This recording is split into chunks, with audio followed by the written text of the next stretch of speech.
is Sheetal Bakre, stock broker and numerologist. E magazine के लिए specially Amrita ma'am आज आपने हमें टाइम दिया है, so thank you so much first of all.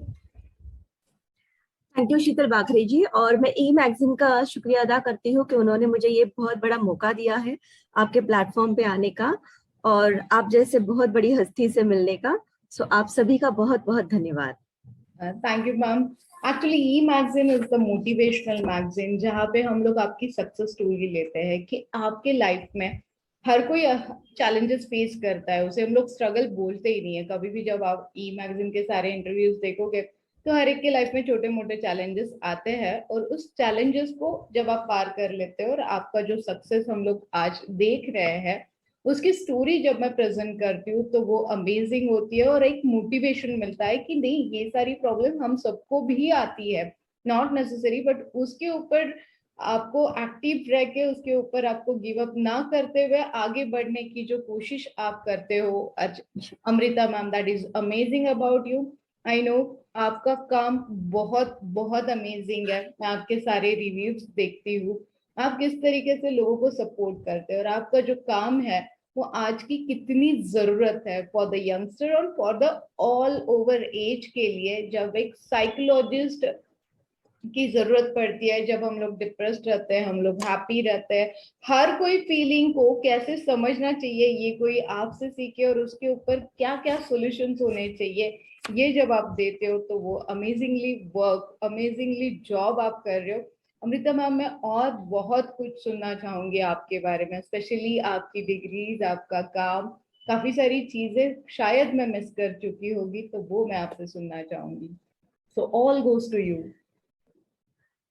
Thank you. So जैसे आपने इंट्रोड्यूस किया कि मैं साइकोलॉजिस्ट हूँ। मेरा मास्टर्स क्लिनिकल साइकोलॉजी में हुआ था और 2003 से मैं इस फील्ड में कारगर हूँ। पहले मेरा जो जॉब था वो मैंने साइकेट्रिक हॉस्पिटल से शुरुआत की, तो वहां पर काफी अच्छा काम करने के बाद लगा कि कि डायग्नोसिस जो होता है कि कौन सी मनोचिकित्सक प्रॉब्लम है उस इंसान को, तो वो तो मैं कर पाती थी, लेकिन उसके आगे की जो साइकोथेरेपी होती है वो थोड़ा सा उतना स्ट्रांग नहीं था। सो वहां पर मैंने ब्रेक लेके फिर पोस्ट ग्रेजुएट डिप्लोमा किया काउंसलिंग साइकोलॉजी में और फिर वहां से मेरी इस फील्ड में हमको अपग्रेड करता रहना पड़ता है, कुछ नई नई थेरेपीज आती है, कुछ नया आता है, तो वो सीखते रहना पड़ता है और वो मेरी जर्नी आज भी चालू है। मैं कभी भी ये नहीं सोचती कि चलो इतना हो गया बस हो गया, कभी ना कुछ नया आता है तो वो सीखना पड़ता है। तो इस सीखने की लालसा में मैंने जैसे कहा कि क्लिनिकल साइकोलॉजी तो मेरा बेस ही था, काउंसलिंग कैसे करनी है, साइकोथेरेपीज कैसे करनी है, फिर उसके लिए काफी बार मैंने देखा कि लोगों को चेंज चाहिए, लोगों को बदलना है, लेकिन बहुत मुश्किल भी जाता है, उनको समझ में नहीं आता कि कैसे करना है और बहुत सारे मेंटल ब्लॉक्स होते हैं। तो उस रेजिस्टेंस से लोगों को बाहर निकालने के लिए पहले बात तो वो रेजिस्टेंस है वो उनको समझना पड़ता है, समझाना पड़ता है और फिर उससे बाहर निकलने के लिए भी बहुत मुश्किल होती है। तो उस चीज को और निखारने के लिए मैंने काफी और मोडालिटीज भी सीखे, जैसे हिप्नोथेरेपी है, न्यूरोलिंग्विस्टिक प्रोग्रामिंग है जैसे एनएलपी हम लोग आमतौर पे जानते हैं, ग्राफोथेरेपी है कि आपके हैंडराइटिंग से आपके पर्सनालिटी का, आपके व्यवहार का, आपके स्वभाव का पता चलता है। और फिर बाच फ्लावर्स भी है, जो बाच फ्लावर्स है ये आपके स्वभाव पे या आपके जो इमोशनल स्ट्रेस है, आपकी जो आदतें हैं, मराठी में कहते हैं कि स्वभावाला औषध नाही, पर मैं यहाँ पे कहूंगी कि नहीं, स्वभाव के लिए भी दवाई है, जो बाच फ्लावर के रूप में मुझे पता चली। और जहां पर भी मुझे ये क्लाइंट्स का रेजिस्टेंस नजर आता है, उनको पता है लेकिन वो बदल नहीं पाते, तो वहां पे मुझे ये बाच फ्लावर्स भी हेल्प करते हैं। तो इस तरह से मेरी जर्नी रह चुकी है। ज्यादातर मेरा काम एडोलेसेंट्स और अडल्ट्स के साथ होता है और स्ट्रेस से जुड़ी हुई जो भी प्रॉब्लम्स होती है, जैसे एंजाइटी, डिप्रेशन है, रिलेशनशिप रिलेटेड इश्यूज है, वर्क लाइफ बैलेंस है, प्रोडक्टिविटी है कि लोगों को लगता है कि मैं बहुत कुछ कर सकता हूँ या कर सकती हूँ पर नहीं कर पा रहे, तो वो सेल्फ लिमिटिंग ब्लॉक्स कहाँ पर आ रहे हैं, वो समझ के, वो जान के उनको वहां से रास्ता दिखाना, ये मेरा अहम काम है। ग्रेट ग्रेट मैम, बहुत मतलब लाइक जब एज अ न्यूमरोलॉजिस्ट मैं भी देखती हूँ ना, तो काफी सारे स्ट्रगल्स, काफी सारे चैलेंजेस लोग फेस करते हैं। स्पेशली कभी कभार मैं आपका नाम हमेशा ही सजेस्ट करती हूँ कि प्लीज आप एक बार इनसे भी बात कर लीजिए। लक इनहेंस करना मेरा काम है, बट साइकोलॉजी चेंज करना मैम का काम है। तो बहुत बार आप मेरे क्लाइंट्स को भी सेटिस्फाइड करते हो, that is good thing about you. So thank you so much first of all. काफी सारे चैलेंजेस आपने फेस किए होंगे, हु इंस्पायर्ड यू?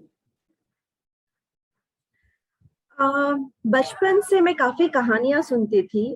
स्पेशली ये थोड़ा सा वुमेन एम्पावरमेंट से शुरू हुआ, कि जहाँ पे मेरी माँ से काफी सारी लेडीज बात करती थी, उनकी प्रॉब्लम्स बताती थी। और जो मेरा बचपन का घर था, हमारे यहाँ पे कोई पड़ोसी नहीं थे। तो इन शॉर्ट मेरे पास खेलने के लिए फ्रेंड्स नहीं थे। एज अ चाइल्ड बहुत क्यूरियस थी, बहुत सवाल पूछती थी। लेकिन फिर पता चला कि अगर सवाल ज्यादा पूछोगे तो मम्मी कहती थी बाहर चले जाओ। तो फिर वो एक आदत लग गई। जैसे कहानियां हम सुनते हैं, वैसे मैंने काफी सारी वुमेन इश्यूज की कहानियां सुनी। और बस सुनकर वो, उस पर कुछ करना तो रहता नहीं था, बस कहानी सुनो छोड़ दो। बट समवेयर डीप डाउन वो एक काफी असर कर गया मुझ पर। फिर कभी अगर कोई उनकी इश्यूज शेयर करे तो मेरा एक ही काम होता था कि बस सुनना है। बहुत छोटी थी, कुछ काउंसलिंग नहीं, कुछ नहीं, लेकिन सिर्फ सुनना है। क्योंकि अगर कोई कुछ बता रहा है तो बस सुन लो। अ, और यही आगे चल के मुझे हेल्प किया इन चूजिंग माई स्टडीज, क्योंकि मेरा मैं एक्सीडेंटली आर्ट्स में या फिर इस फील्ड में आई हूँ। ये फील्ड है, ये मुझे पता भी नहीं था मेरे वक्त। मेरा कॉमर्स में एडमिशन हुआ था, और जब हम लोग प्रिंसिपल को जस्ट मिलने गए थे, कि मेरी बेटी आपके कॉलेज में है, तो उन्होंने मेरी मार्कशीट देके बोला कि बेटा तुम्हारे लैंग्वेजेस बहुत अच्छे हैं, सो तुम आर्ट्स क्यों नहीं ले लेती। मैंने कहा कि वही सब्जेक्ट्स वापस करें। तो बोले नहीं, तुम देखो ट्राई करो, अगर नहीं पसंद आए तो वापस कॉमर्स में आ जाना। First day of the college, recess के पहले सारे लेक्चर्स वही थे, इंग्लिश, हिस्ट्री, ज्योग्राफी। काफी बोरिंग लगा। लेकिन रिसेस के बाद जो साइकोलॉजी का लेक्चर था, मुझे साइंस में ज्यादा रुचि थी, लेकिन मैथ्स के डर की वजह से मैं साइंस में नहीं गई। तो जब मैंने देखा कि साइकोलॉजी में बायोलॉजी भी है, it's all connected to mind, it's like investigative field है, तो वहां पर मेरी रुचि वहां से डेवलप हो गई। और मैंने तभी सोच के रखा था 11th स्टैंडर्ड में कि नहीं, मैं इसी में आगे मेरा करियर करूंगी। So accidentally I came, but it was an इकिगाई आई फाउंड। तो मैं मेरे काम में बहुत खुश हूँ। मेरा काम मेरे लिए काम नहीं लगता, आप मुझे कभी भी बोलिए, तो it's like I am always there. Great ma'am, आपने सभी कुछ एक ही इसमें बता दिया कि लाइक कभी कभार ऐसे होता है, मुझे सजेशंस देने पड़ते हैं कि एज अ न्यूमरोलॉजी आपका करियर क्या होना चाहिए। काफी पेरेंट्स परेशान होते हैं, और बच्चों से ज्यादा पेरेंट्स डिप्रेस्ड हो जाते हैं, मार्क्स कम आए, ये कम आए। इवन मेरी भी यही हालत होती थी। तो मेरे डैड ने बहुत सिंपली एक सवाल मुझे किया था कि तेरा 10th का मार्कशीट दिखाऊं क्या मैं। सो दैट इज कॉल्ड कि हम लोगों के एक्सेप्टेशन इतने ज्यादा होते हैं, और जब हमारे एक्सेप्टेशन पूरे नहीं होते हैं तो डेफिनेटली आप जैसे लोगों की हमें जरूरत होती है। वहां पे आप हमें सही राह दिखा सकते हो। सो आप बहुत बहुत अच्छी प्रैक्टिस और बहुत अच्छा काम कर रहे हो मैम, जो सोशली भी बहुत अच्छा है। और एज अ प्रैक्टिस आप तो अमेजिंग ही हो, उसमें कोई मतलब सेकंड थॉट आता ही नहीं है। कभी भी मुझे कोई भी चीज की जरूरत होती है तो सिर्फ अमृता मैम का ही नाम फर्स्ट लिस्ट पे मेरे पास होता है कि आप अमृता मैम से कांटेक्ट कर लीजिए। अमृता मैम, काफी सारे चैलेंजेस हम लोग देख रहे हैं। तो जैसे अभी मैंने पेरेंट्स का इशू सॉल्व आपके साथ डिस्कस किया, काफी बार आजकल मैं आए दिन प्रॉब्लम सॉर्ट आउट करने में लगी हुई रहती हूँ कि डिवोर्स। काफी बार प्रॉब्लम सॉर्ट आउट करने की कोशिश करती हूँ, जॉब एंड बिजनेस सक्सेस या फिर कुछ नया करने का है, बट वहां पे दिक्कतें आती है। तो वहां पे कहीं ना कहीं छोटी मोटी साइकोलॉजी डिस्टर्ब होते हुए हम लोग देखते हैं, या फिर कुछ ना करने की चाह भी वहां पे हो जाती है, या तो फिर गिव अप कर देने की चाह वहां पे होती है। तो ऐसे टाइम पे अगर आपको हमें कोई 5 टिप्स सजेस्ट करने हैं तो आप कैसे करोगे? 5 टिप देने से पहले मैं आपके क्वेश्चन का एक थोड़ा सा जो लास्ट आपके कहने का जो एक उत्तरार्ध लेती हूँ। ये जब मैंने फील्ड शुरू की या फिर मैं जब पढ़ाई कर रही थी, तो मुझे भी काफी रेजिस्टेंस आया था ये सोच के कि ये फील्ड तभी नहीं थी। इस फील्ड को उतना मान्यता नहीं दी जाती थी। लोग साइकोलॉजिस्ट या साइकियाट्रिस्ट के पास जाना पसंद नहीं करते हैं। और थोड़ा सा मैं वहां पे ये भी बताना चाहूंगी लोगों को कि साइकियाट्रिस्ट और साइकोलॉजिस्ट ये अलग अलग फील्ड है। साइकियाट्रिस्ट जो होते हैं वो एमबीबीएस से आगे चलकर एमडी इन साइकियाट्री करते हैं, इसलिए वो दवाइयां देते हैं। और दवाइयों के अलावा जो माइंड की या स्ट्रेस की जो ट्रीटमेंट होती है वो through psychology, that is through talk therapy हम लोग करते हैं। तो हम दवाई नहीं देते हैं, हम कोई भी साइकोट्रोपिक ड्रग नहीं देते हैं, लेकिन बात करते हुए डायग्नोसिस करना, आपके स्ट्रेस में क्या कंट्रीब्यूट कर रहा है, आपका शायद सोचने का जो सही तरीका नहीं है वो कितना कंट्रीब्यूट करता है, वो समझ के उसमें से आपको बाहर निकालना, ये साइकोलॉजी का काम साइकोलॉजी में हम लोग करते हैं, साइकोथेरेपी में करते हैं। और कहीं ना कहीं तो मेरे भी पेरेंट्स को ऐसा था कि अरे इसने क्या ले लिया, क्या करेगी ये, कोई इसके पास आएगा कि नहीं, क्योंकि वो ये होता है।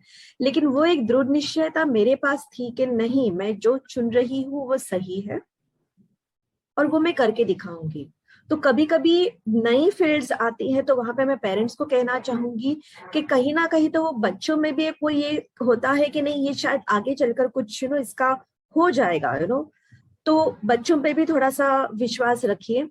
और सबसे जरूरी है कि अगर आप जो काम पसंद करते हैं तो उसमें स्ट्रगल भी हो तो भी बच्चे आगे जरूर बढ़ेंगे, क्योंकि वो उन्होंने खुद चुना है। अगर किसी और ने बताया हुआ उन्होंने किया तो ऐसा लगता है जैसे हम 200 किलो का वजन लेकर जा रहे हैं। तो खुशी अगर हो तो आप कुछ भी करके अपना रास्ता बना लेंगे। तो ये एक थोड़ा सा मैं पेरेंट्स को और बच्चों को बताना चाहूंगी कि अगर आपने कुछ सोचा है तो be confident and be firm about it, और जो आप कह रहे हैं वो करके दिखाइए। Coming back to your second part of giving. Yes. और जो 5 टिप्स मैं लोगों को देना चाहूंगी वो ये है कि आप जो भी करना चाहते हैं उसमें पहले क्लियर इंटेंशन रखिए कि आप करना क्या चाहते हैं। क्योंकि बहुत बार होता है कि हम लोग शुरुआत तो करते हैं और फिर बीच में वो भूल भुलैया जैसे फंस जाते कि पता नहीं चलता कि मैं जो करना चाहती थी ये वही है, गड़बड़ हो गई। सो बहुत इंपॉर्टेंट है कि आप आपका एक क्लियर इंटेंशन रखिए कि आप एग्जैक्टली क्या करना चाहते हैं। जो भी करना चाहते हैं, टिप नंबर 2, वो आप खुद के लिए कीजिए। हम बहुत बार बोलते हैं कि मैं किसी और के लिए कर रही हूँ, मैं फैमिली के लिए कर रही हूँ, दोस्तों के लिए कर रही हूँ, या समाज के लिए कर रही हूँ। लेकिन वहां पर भी आप क्यों कर रहे हैं? अगर आपका करने के पीछे कोई एक्सपेक्टेशन है तो मत कीजिए। अगर आप ये सोच के करने वाले कि मैं जस्ट मेरी तरफ से कर रहा हूँ या कर रही हूँ and I don't expect what happens from it, तो ही कीजिए, क्योंकि फिर आप वो पूरी आपकी 100% इंटेंशन के साथ करोगे। तीसरी बात, अगर आप नहीं कर सकते हैं कुछ भी तो it's okay and it's always better to say no. मना करना, ना बोलना बहुत जरूरी है, क्योंकि अगर आपका मन नहीं है और अगर आप फिर भी करेंगे तो जैसे मैंने पॉइंट नंबर 2 में बताया, फिर आपको वो बहुत ये होगा कि अरे मैंने क्यों किया, मैं अपने से इतना स्ट्रगल करके मैंने उसके लिए मदद की और उसको तो कुछ कदर ही नहीं है उसकी। एक फेज भी होता है अपने लाइफ में कि ये सारी चीजें हमें पता नहीं होती और हम लोग बिना सोचे समझे भी कर लेते हैं। बाद में रियलाइज होता है कि अरे मैंने इसके लिए इतना किया और मुझे कुछ नहीं मिला। तो ठीक है, कोई बात नहीं, आपने जो किया सो किया। आज के बाद अगर आपको कुछ करना है तो अगेन सोच समझ के करना है, अगर आप करना चाहते हो तो।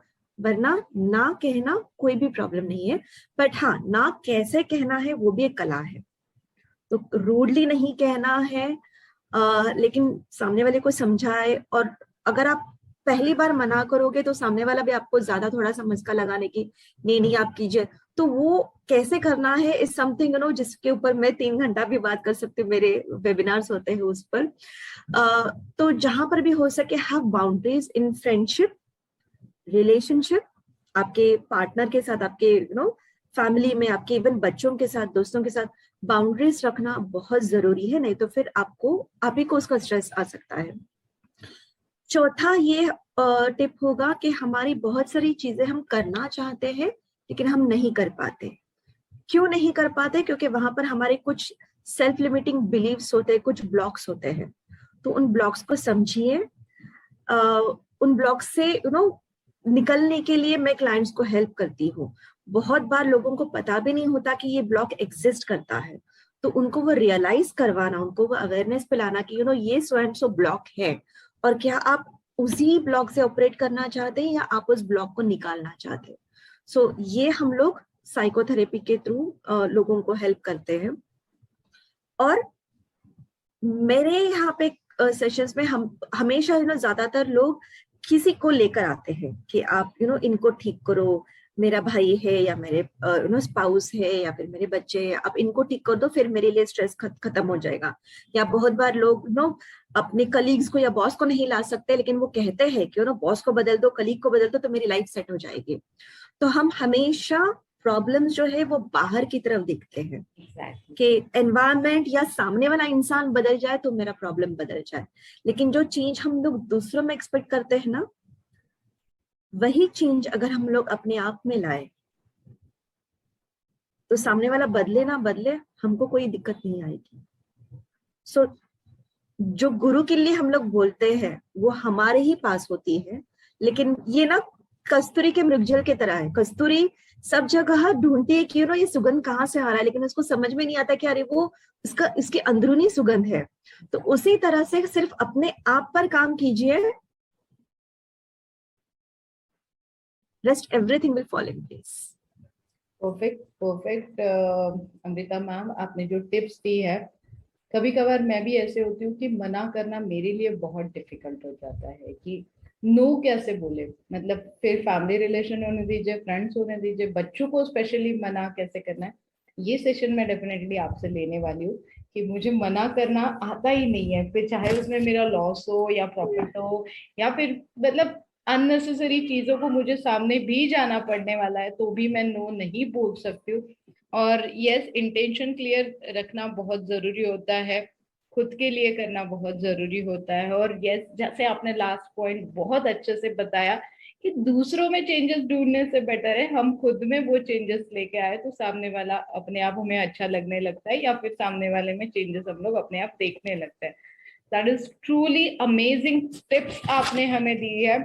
ये हर कोई फॉलो करना चाहेगा, ये हर कोई किसी के भी लाइफ में ये सारी चीजें आनी बहुत जरूरी है। थैंक यू, मतलब जितना मैं आपको थैंक यू बोलूं उतना ही कम है अमृता। सो thank you so much.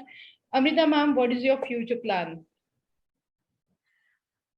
Future जैसा मेरा काम है, लोगों को अभी पैंडेमिक के वजह से काफी ये एटलीस्ट अवेयरनेस आई है कि जैसे फिजिकल हेल्थ इंपॉर्टेंट है वैसे मेंटल हेल्थ इमोशनल वेलनेस भी इंपॉर्टेंट है।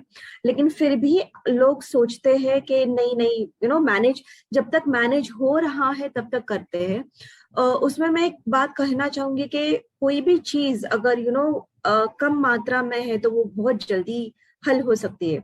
आप जितनी देर रुकोगे, आप जितने साल रुकोगे, उतनी ही वो प्रॉब्लम्स बढ़ती जाएंगी और फिर उसको सॉल्व करना थोड़ा सा टाइम भी लगता है। और सबसे ज्यादा ये नहीं है ना, एक तो आप आपका खुशी आप खो देते हो। आपके पास अगर चॉइस है कि खुश रहो या दुखी रहो तो आप क्या चुनना पसंद करोगे? लेकिन खुशी कैसे ढूंढनी है वो भी नहीं पता। तो जैसे हर एक चीज के लिए हम लोग जैसे स्कूल में कोच रखते हैं, स्पोर्ट्स के लिए कोच रखते हैं, वैसे हम साइकोलॉजिस्ट ये माइंड कोच या हैप्पीनेस कोच है जो आपकी काउंसलिंग ये सिर्फ कुछ चीजों के लिए नहीं है, बल्कि ये ट्रेनिंग भी है और एक लाइफस्टाइल ट्रांसफॉर्मेशन है कि एक बार आप इसमें आ जाए तो वापस यू टर्न नहीं होगा। क्योंकि आज मैं मेरी भी लाइफ देखती हूँ तो मैं भी स्ट्रेस्ड होती हूँ, नहीं ऐसे नहीं, मुझे भी गुस्सा आता है, नहीं ऐसे नहीं, लेकिन मैं उस चीज में दिनों हफ्ते या महीनों नहीं बैठी रहती। I give it a time. मैं महसूस करती हूँ कि क्या हो रहा है, बट मैं उसको एक टाइम लिमिट देती हूँ कि इतना वक्त मैं इसको दूंगी, इसके बाद मैं इसमें से बाहर निकलने वाली हूँ।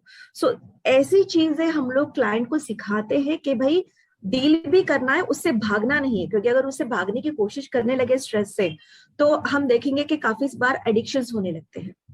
सोशल मीडिया भी एक एडिक्शन है उसमें ही, ये हार्मफुल नहीं है इसलिए समझ में भी नहीं आता। और पैंडेमिक में सोशल मीडिया एडिक्शंस बहुत मात्रा में बढ़ चुके हैं, बच्चों से लेके बुजुर्गों तक भी ये एडिक्शंस बढ़ चुके हैं। तो आप किसी भी चीज को आपको फेस करना है, स्ट्रेस कहीं नहीं जाने वाला है, वो वहीं पे रहेगा, आप उसको फेस करना सीखिए और जिंदगी और खुशहाल बनाइए। और अगर चॉइस है तो खुशी से जिए, दुख से क्यों जीना है हमें। यस, थैंक यू अमृता, बहुत बहुत सारी बातें आज मुझे भी सीखने के लिए मिली है। Yes, I am also addicted for the social media. मतलब मैं हर जगह छाई हुई रहती हूँ, बट आई एम मतलब लाइक उसका यूज आप कैसे कर सकते हो फॉर द अर्निंग मनी, ये बहुत ज्यादा इंपॉर्टेंट होता है। क्योंकि सोशल मीडिया में स्टॉक मार्केट के एप्स आ जाते हैं, सोशल मीडिया में ट्विटर में न्यूज आ जाती है, मनी कंट्रोल एप्स होते हैं। तो काफी सारी जगह से आप अगर न्यूज इकट्ठा करोगे तो आपका बैंक बैलेंस बढ़ेगा, ये मैं हर बार समझाने की कोशिश करती हूँ। बट हाँ, मैं भी रील्स में टाइम पास कर लेती हूँ। मैं अमृता मैम, आजकल काफी सारे चैलेंजेस आपने ऑलरेडी सारी चीजें बता दी है, बट मेरा एक एक मेरे माइंड में एक सवाल है, क्या मैं आपके वो पूछ सकती हूँ? जरूर। पहले ऐसे था ना कि साइकोलॉजिस्ट के पास जाना है तो लाइक इस बंदे को कोई मेंटल प्रॉब्लम तो नहीं है, क्यों ये साइकोलॉजिस्ट के पास जा रहा है, तो वो सीक्रेट रखा जाता था। बट अभी जैसे शाहरुख और आलिया की मूवी के बाद वो थोड़ा थोड़ा चेंज होते हुए हमने देखा है। और एज अ न्यूमरोलॉजिस्ट मैं देखती हूँ तो आजकल अगर 10 में से 6 केसेस मेरे हाथ में हो तो वो डिवोर्स केसेस होते हैं। और उन दोनों की साइकोलॉजी मुझे देखनी पड़ती है, एज अ न्यूमरोलॉजी काफी सारी रेमेडीज मुझे उन्हें देनी पड़ती है। फिर भी कभी कभार ऐसे होता है कि एक दूसरे को समझने की कोशिश ये लोग नहीं करते, आजकल यंगस्टर्स फटाफट डिसीजन ले लेते हैं। और एज अ वो जो कंसेप्ट है कि एज अ साइकोलॉजिस्ट के पास जाना है, तो ये सारे कंसेप्ट में आपने क्या चैलेंजेस फेस किए हैं? जैसे आपने कहा कि आजकल एक वो जो बदलाव आ गया है समाज में कि लव मैरिजेस तो काफी होते हैं, अरेंज मैरिजेस भी होते हैं, और शादी की तरफ जो देखने का नजरिया है वो काफी हद तक बदल चुका है। Exactly. पहले जो भी हो, जैसा भी हो, मैरिजेस पे वर्क काम किया जाता था, मैरिजेस टूटते नहीं थे, लेकिन आजकल हम देखते हैं कि मैरिजेस काफी टूटने लगे हैं। Exactly. मेरे प्रैक्टिस में मैं देखती हूँ कि काफी हद तक वुमेन एम्पावरमेंट काफी हो चुका है, लेकिन इन एम्पावर्ड वुमेन के साथ कैसे रहना है वो कहीं ना कहीं तो मेल कैटेगरी को भी वो समझना समझाने की बहुत जरूरी है। आज जहाँ पे हम लोग शादी से पहले प्री वेडिंग शूट करते हैं, काफी कुछ खर्चा होता है शादी के लिए, वहां पर एक चीज हमको देखनी है कि आप मिस्टर या मिस राइट नहीं नो चुन सकते, क्योंकि कोई भी कपल बेस्ट कपल नहीं होता है, बट आपको आपके शादी पे काम करना पड़ता है। शादी के पहले जो आप देखते हैं वो काफी कुछ शादी के बाद बदल जाता है, जो अनएक्सपेक्टेड होता है, शॉकिंग होता है कपल के लिए, और फिर वहां से वो दरारें शुरू होती है। तो जैसे हम शादी के लिए और शादी के बाद का जो खर्चा करते हैं, थोड़ा सा आपको ये भी ध्यान देना है कि भाई जो हमारा पार्टनर है, क्या मेरा पार्टनर मेरे लिए सही है। एक कंपैटिबिलिटी जो होती है, प्रीमैरिटल काउंसलिंग जो होता है, कि शायद 100 जैसे 36 के 36 गुण मिलाए जाते थे फिर भी प्रॉब्लम्स होती थी, वैसे ही आपकी कंपैटिबिलिटी क्या है, और आपने पार्टनर अगर ढूंढना है तो एग्जैक्टली क्या देखना है। क्योंकि जो शादी से पहले हम लोग मिलते हैं उसमें उतना पता नहीं चलता, काफी बार रेड फ्लैग्स दिखते भी है लोगों को, लेकिन वो भी नजरअंदाज हो जाते हैं। और शादी के बाद जब आप 24/7 उस इंसान के साथ रहते हो तब पता चलता है, और तब लगता है कि अरे मैंने शादी क्यों की, क्या सोच के मैंने की। तो या तो आप मुझसे शादी से पहले ही, इन्हें पार्टनर ढूंढने से पहले भी आ सकते हैं कि भाई क्योंकि मैं हेल्प करती हूँ, क्योंकि जैसे इंटेंशन, आप कौन से इंटेंशन से रिलेशनशिप में जाना चाहते हो, आपने रिलेशनशिप में क्या देखना है पार्टनर में। प्रीमैरिटल काउंसलिंग भी है, अगर शादी आपकी हुई है और अगर आप बचाना चाहते हो शादी को, तो दोनों पार्टनर को उसमें 50-50 योगदान देना है। ऐसा नहीं है कि सिर्फ एक ही पार्टनर काम करेगा और दूसरे पार्टनर को सिर्फ लेना है, फिर वो शादी नहीं टिक सकती है। काफी बार मैं ये भी देखती हूँ कि बच्चे होने के बाद शादी टूट जाती है, तो उससे रेपरकशंस बहुत ज्यादा हो जाते हैं, लेकिन एक लिमिट के बाद एक पार्टनर नहीं सह सकता। कहीं भी आपको वो स्ट्रगल लगे तो बेहतर होगा कि आप काउंसलिंग ले ले आप, मैरिज काउंसलिंग करके अगर आप आपके रिलेशनशिप को बचा सकते हैं, फैमिली को बचा सकते हैं तो बेहतर है। बट मैंने जैसे आपको कहा कि दोनों पार्टनर की उसमें कंट्रीब्यूशन होनी चाहिए। सिर्फ एक ही पार्टनर से कर सकते हैं लेकिन मुश्किल होता है, और कब तक वो चलेगा वो थोड़ा सा कहना भी मुश्किल है। तो खुशी, अगर आप घर वापस आकर आपको अच्छा नहीं लग रहा है तो उससे बड़ी दुख भरी बात कोई नहीं हो सकती है। और हर एक रिलेशनशिप आप काम कर सकते हैं रिलेशनशिप पे, लेकिन जहाँ पे दोनों पे ओनरशिप है। जैसे हम कहते हैं कि ताली एक हाथ से नहीं बजती, वैसे रिलेशनशिप में दोनों का एक लेवल पे आना, एक कम्युनिकेशन पे आना बहुत जरूरी है। और मेरे पास जो कपल्स आते हैं मैं उनको यही समझाती हूँ, यही उनको सिखाती हूँ। और लकीली काफी सारे कपल्स को मैं हेल्प कर पाई हूँ, वो खुशनसीबी समझती हूँ। बस थोड़ा सा एक हेल्प चाहिए, ले लीजिए, एंड आपकी जिंदगी खुशहाल हो सकती है। Great great ma'am. काश आप मुझे पहले मिलते थे तो कोई शायद बात नहीं। मैं भी यही गलती नहीं करती थी, बट हो गई है। और वही गलती अभी हम लोग 25 साल से निभा रहे हैं, हैप्पीली निभा रहे हैं। That is best thing about us. Love marriage हमने किया है। वही होता है, एज कम होता है और वो सारी चीजें हमें पता नहीं होती है, हम लोग क्या इंटेंशन से जा रहे हैं ये बहुत जरूरी होता है। एज ए न्यूमरोलॉजी भी नंबर्स जब मैं मैच करती हूँ, जैसे 36 गुण आपने बोला है, कभी कभार मैं बोल देती हूँ कि भाई लव मैरिज है ना, तो ये नंबर्स अभी साइड में रख और तू शादी कर ले, बाद में हम लोग देख लेंगे कि इसके ऊपर क्या सॉल्यूशंस देनी है। सो सेम लाइक यू कि बिफोर एंड आफ्टर दोनों काउंसलिंग हम लोग कर ही लेते हैं। दोनों हम लोग एक ही चैलेंजेस फेस कर रहे हैं। That is amazing thing about us. So yes ma'am, जी, थैंक यू। ये मेरे दिमाग में काफी देर से था और मुझे डर लग रहा था कि मैं आपसे पूछूं या ना पूछूं, but thank you so much, आपने बहुत प्रॉपरली और वेल आंसर इसका दिया है। सो थैंक, आपने इतना सपोर्टिव सभी के लिए डाटा आज हमें ई मैगजीन के जरिए दिया है। आपको कॉन्टैक्ट हम लोग जल्दी करेंगे, आपका फोन नंबर आपने दिया ही है, प्लस आपके सारे email IDs and Facebook ID, Insta ID मैं इसी वीडियो में अपलोड करने वाली हूँ। जितने ज्यादा से ज्यादा लोग आपसे जुड़ेंगे उतना ही लोगों का फायदा होने वाला है, ये मुझे दिखाना था, इसीलिए मैंने आज आपको इनवाइट किया था और आपकी सक्सेस स्टोरी ली थी। So thank you so much ma'am. Thank you once again for inviting me on your platform. आपसे बात करके बहुत खुशी मिली, एंड लोगों को भी यही खुशी पहुंचानी है। ये आपका भी काम है, मेरा भी काम है। आपका भी काम बहुत अच्छा है, बहुत सराहा जाता है। तो अच्छा लगता है अपने ही जैसे काबिल से मिलने के लिए। तो बहुत बहुत शुक्रिया, और आपको भी बहुत बहुत शुभकामनाएं। Thank you ma'am, thank you so much.